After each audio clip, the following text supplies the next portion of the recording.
नमस्कार किसान भाइयों, मैं अविनाश कुमार के बीच खेती गृहस्थी से संबंधित कुछ सवाल जवाब लेके आए हुए हैं, जिससे कि हम लोग खेती तो करते हैं पर मुनाफा नहीं होता है, इनकम नहीं होता है और हम लोग बहुत मेहनत करते हैं जिसके बावजूद भी हमको इनकम नहीं होता है। तो हमें उस समय बहुत ही दुख होता है। पर हम खेती करने से पहले हम लोग प्लानिंग नहीं करते हैं कि हमको खेती कैसे करना है, क्या करना है, किस तरह का खेती करना है, किस समय में करना है, आने वाला किस समय में जो हम फसल को उत्पादन करेंगे, उसको बेचेंगे, उसमें मार्केट में मेरा क्या प्राइस रहेगा, इस सब विषय पर हम सोचते नहीं हैं और अपने इच्छा अनुसार खेती को कर देते हैं कि हमको अभी गेहूं लगाना है तो लगा दिए, आलू लगाना है तो लगा दिए, भिंडी लगाना है तो लगा दी, मैंने जो इच्छा हुआ वो हम खेती कर लिए।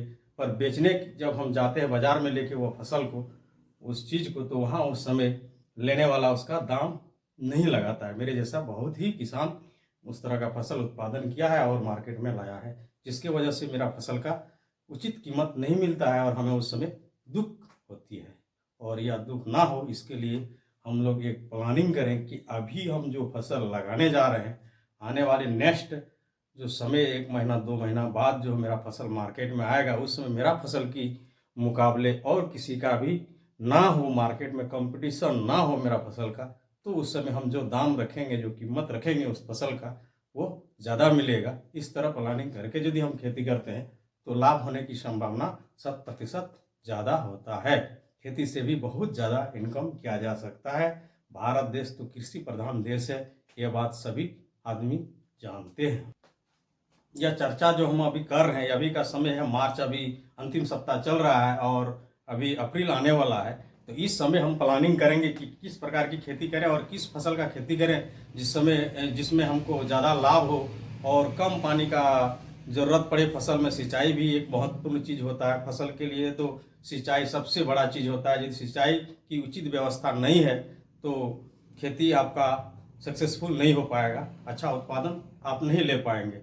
पर समय के अनुसार यदि हम खेती करें और अभी थोड़ा सोच के यदि हम खेती करें कि हम ऐसा फसल लगाएं जिसमें 1 2 3 सिंचाई में ही मेरा फसल पक के तैयार हो जाए और हमको ज़्यादा उत्पादन भी मिल जाए, इस तरह का खेती यदि हम अभी करें तो बहुत ही ज़्यादा लाभ होने की संभावना बनता है। तो अभी हम फर्स्ट 1 नंबर पे हम बोलेंगे कि दलहन खेती आप कर सकते हैं। मूंग का लगाने का समय अभी चल रहा है, मैंने कहें तो 10 मार्च से 15 अप्रैल तक हम मूंग का खेती कर सकते हैं। यदि हम आगे लगाएंगे तो आगे उधर आने वाला समय में बारिश का मौसम आ जाता है, तो इसलिए आगे लगाना बहुत ही ज़रूरी होता है। आगे लगाने से पहले हम फसल को काट लेंगे बारिश का समय आते आते। तो मूंग का खेती अभी करने के लिए उचित समय है और इस समय यदि हम मूंग लगा लेते हैं अच्छी से खेत को बना के और बढ़िया से खेती करते हैं उन्नत तरीका से, तो हमको अच्छा लाभ आगे मूंग में मिल सकता है। और दलहन का फसल है, ये तो आप जान ही रहे हैं, दलहन का हमेशा मार्केट में डिमांड रहता है और दलहन की खेती करने से लाभ होने का संभावना 100% अवश्य ही रहता है। दूसरा, हम भिंडी का खेती कर सकते हैं। भिंडी भी एक ऐसा फसल है जो कि अभी यदि हम लगाते हैं तो वह मैंने अगस्त सितंबर तक फल उसका हम ले सकते हैं। अभी मार्च में हम यह वीडियो बना रहे हैं, अभी के टाइम में यदि हम भिंडी लगा देते हैं तो अगस्त सितंबर तक उसका उत्पादन हम ले सकते हैं और अच्छी उत्पादन ले सकते हैं, बढ़िया क्वालिटी में ले सकते हैं। और मार्केट में उस समय इस सब चीज़ का बहुत ही आवक रहता है, बहुत डिमांड रहता है, उस समय इसको हम मार्केट को पहुंचा सकते हैं। और भिंडी का खेती करने के लिए अच्छी तरह से खेत को बनाना पड़ता है और अच्छी तरह से खेती करना पड़ता है, उन्नत किस्म की बीज लगाना पड़ता है, अच्छा वैरायटी का बीज रहेगा तो उत्पादन भी अच्छा होगा। और भिंडी एक ऐसा फसल है जिसको हम झाड़ीनुमा तैयार हो जाता है, ज़्यादा फल उसमें आता है।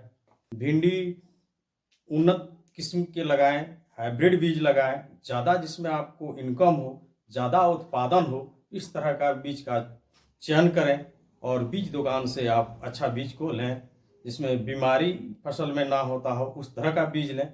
इस तरह की व्यवस्था मार्केट में उपलब्ध रहता है, वहाँ से आप ले सकते हैं।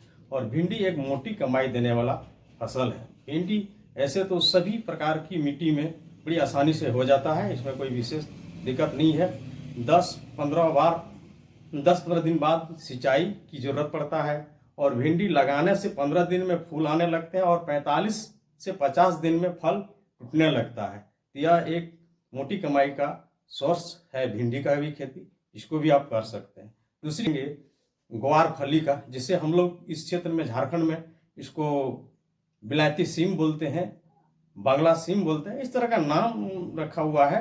आप फोटो जो अब दिखा रहे हैं आपको, उस फोटो के आधार पर आप अपने क्षेत्र में जो भी बोलते होंगे, तो आप बिलायती सीम यानी ग्वार फली का खेती भी कर सकते हैं। ग्वार फली एक ऐसा फसल है जो कि इसमें भी बहुत कम पानी की आवश्यकता पड़ता है और उत्पादन अच्छा देता है। लेकिन यह नहीं कहा जा सकता है कि बिना पानी से हम किसी भी प्रकार का फसल उत्पादन ले लेंगे। अभी के समय में, अभी जो गर्मी का मौसम है, 1-2 पानी तो जरूरत पड़ेगा ही। तो आप अच्छा बीज का ही सिलेक्ट करें और उन्नत तरीके से खेती करें और सोच समझ के खेती करें, मौसम के हिसाब से खेती करें, टाइम के हिसाब से खेती करें कि अभी आने वाला समय में आदमी को किस चीज़ की ज़्यादा ज़रूरत पड़ेगा, उस तरह का खेती करें तो आपको लाभ होने का 100% चांस रहता है।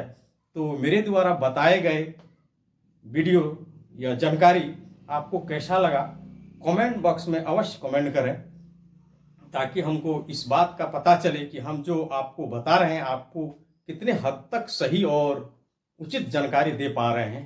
तो मुझे संतुष्टि प्राप्त होगा। और मेरा चैनल को सब्सक्राइब कर लें, बेल आइकन बटन को अवश्य दबा दें, ताकि नोटिफिकेशन आपको मेरी वीडियो का मिलता रहे। धन्यवाद। जय जवान जय किसान।